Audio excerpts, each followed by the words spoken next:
Em pouco mais de 2 semanas, a eleição russa ocorrerá e tudo indica, por razões muito óbvias, que o atual presidente Vladimir Putin vai ser reeleito sem problema nenhum.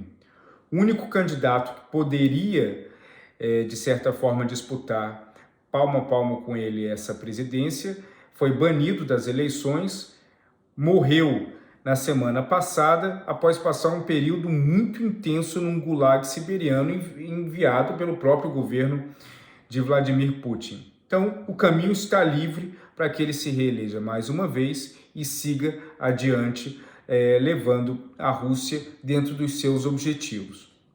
Mas a eleição russa, ela obviamente não chama muito a atenção por já ser uma eleição onde os resultados são óbvios e todos nós sabemos como que funciona esse processo eleitoral lá.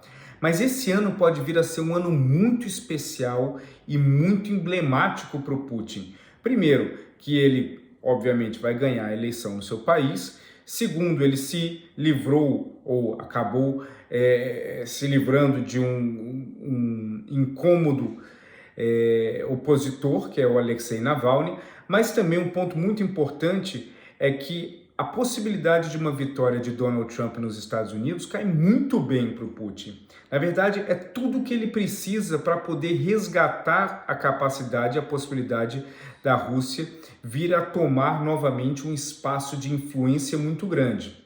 E por que isso? Bom, no primeiro mandato de Trump, a relação já era muito macia em relação à Rússia.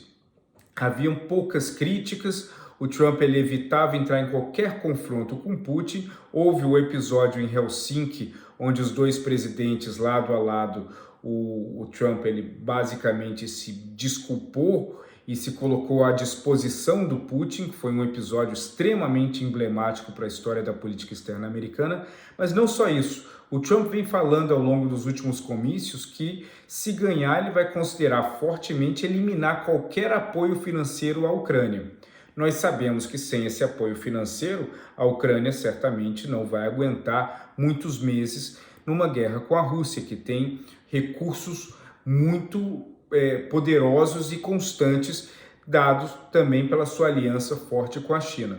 Então, para o Putin, a vitória do Trump não só abriria caminho em relação à Ucrânia, mas também poderia abrir caminho em relação a vários outros países. Num discurso e num comício recente na Carolina do Sul, Donald Trump falou que a Rússia poderia fazer o que bem entendesse com qualquer país da OTAN que não pagasse o suficiente para ser membro da aliança.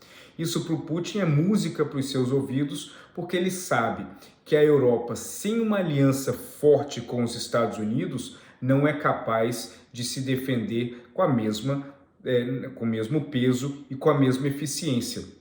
Além disso, a postura mais isolacionista de Trump faz com que a Rússia e, consequentemente, seu principal aliado, a China, olhem com excelentes olhos a eleição americana como a potencial vitória do Trump, porque toda a rede de aliados históricos dos Estados Unidos podem perceber que agora é cada um por si. Na Ásia, para a China, isso é formidável. No centro da Ásia e no leste europeu, isso é maravilhoso para a Rússia. E assim, esses dois países, principalmente o Vladimir Putin, eles esperam fortemente que o Donald Trump saia vencedor dessas eleições. E o Putin ele é tão inteligente nesse aspecto que numa entrevista recente ele disse que preferiria que o Biden fosse o presidente eleito nas eleições de 2024. Obviamente, com um movimento que acaba prejudicando o próprio Biden a partir do momento que ele fala isso. Então foi uma jogada extremamente inteligente. Agora, para qualquer um que acompanha, mesmo que superficialmente, a posição nas relações domésticas e internacionais da política russa, sabe que para o Putin não existe nada melhor no mundo do que uma vitória do Trump, e o Trump está se mostrando cada vez mais forte e vai ser uma briga muito intensa, disputada palmo a palmo, voto a voto com o atual presidente Joe Biden.